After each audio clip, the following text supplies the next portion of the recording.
শিলানগরের অভিশাপ তৃতীয় পর্ব। শিলানগরের অভিশাপ ভঙ্গ হইয়া শহরটি মুক্ত হইলেও রহস্যের শেষ তখনও হয় নাই। রুদ্র শহরটিকে অভিশাপ মুক্ত করিয়া গেলেও বহুদিন পর শহরের মানুষ আবার কিছু অদ্ভুত ঘটনায় আতঙ্কিত হইতে লাগিল। অদ্ভুত স্বপ্নে শহরের কিছু মানুষ বারবার এক পুরাতন ছায়ামূর্তি দেখিত। সেই মূর্তি যেন কিছু বলিতে চাইত, কিন্তু মুখ খুলিয়া কিছু বলিতে পারিত না। প্রায় গভীর রাতে বাতাসে কান্নার সুর ভাসিয়া আসিত। শহরের প্রবীণ পণ্ডিত করিম চাচা, তিনি অভিশাপের প্রথম রহস্য জানিতেন। তিনি অনুভব করিলেন যে শিলানগরের অন্ধকার ইতিহাস এখনো পুরোপুরি শেষ হয় নাই। তিনি বহুদিন যাবৎ পুরাতন দলিলপত্র পড়িয়া প্রাচীন কাহিনী খুঁজিয়া পান। সেই কাহিনী অনুসারে শিলানগরের অভিশাপ ভাঙ্গা হলেও প্রকৃত রহস্য গভীরতর ছিল। একদা শহরের প্রতিটি কোণে ছড়াইয়া ছিল এক প্রকার শক্তিশালী পাথর, যাহা মানুষকে চিন্তায় আচ্ছন্ন করিয়া ফেলিত।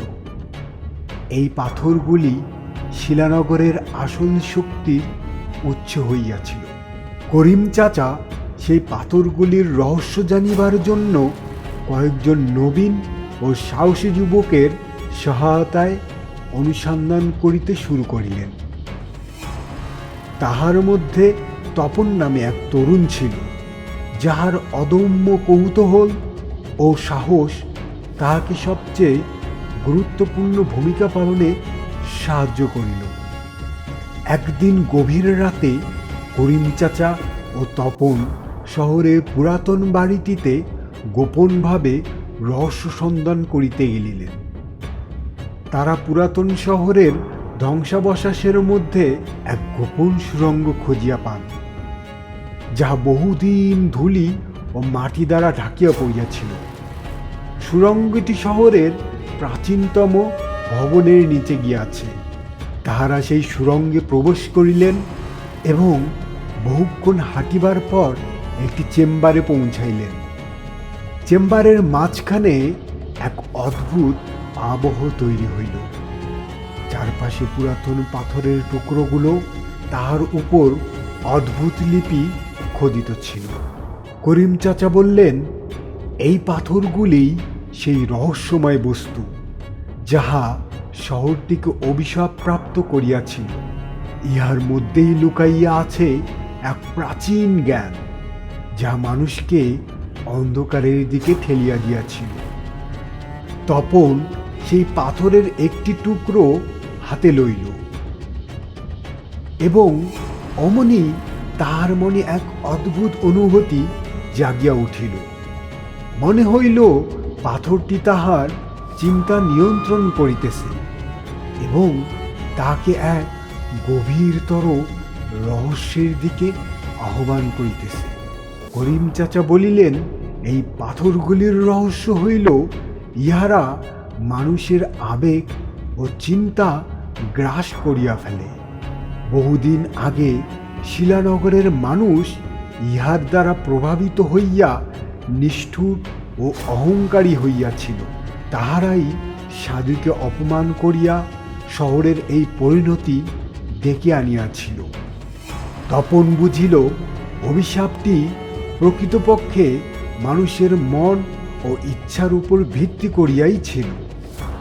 যেই মানুষ ইহার প্রভাবে পড়িয়াছিল তাহারা অমানুষে পরিণত হইয়াছিল। কিন্তু এখন এই পাথরের ক্ষমতা ধীরে ধীরে জাগ্রত হইতেছে। তপন সিদ্ধান্ত লইল, ইহা ধ্বংস করিতে হইবে। পাথরগুলির প্রাচীন শক্তি চিরতরে শেষ না হইলে শহর আবারও অন্ধকারে ঢাকিয়া যাইবে। করিম চাচা তাহাকে সাবধান করিলেন, ইহা সহজ কাজ নহে। পাথরগুলি এক প্রকার মানসিক যুদ্ধ শুরু করিবে। যদি তুমি ইহার প্রভাব খাটাইতে না পারো, তবে তুমি নিজেই ইহার দাস হইয়া যাইবে। তপন সাহস সঞ্চয় করিয়া পাথরের টুকরোগুলো একত্রিত করিল।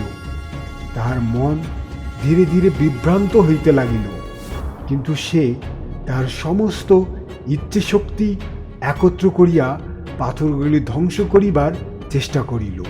পাথরের শক্তি মানসিকভাবে তাহাকে কষ্ট দিতে শুরু করিল, কিন্তু শেষ পর্যন্ত সে সফল হইল। পাথরের টুকরোগুলি চূর্ণ বিচূর্ণ হইয়া গেল এবং তাহাদের রহস্যময় শক্তি বিলীন হইল।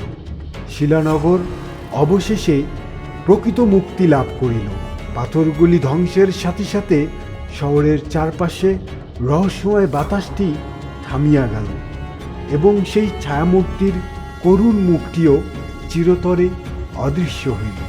করিম চাচা ও তপন ফিরে আসিলেন এবং শহরের মানুষ পুনরায় এক শান্তির নিঃশ্বাস ফেলিল।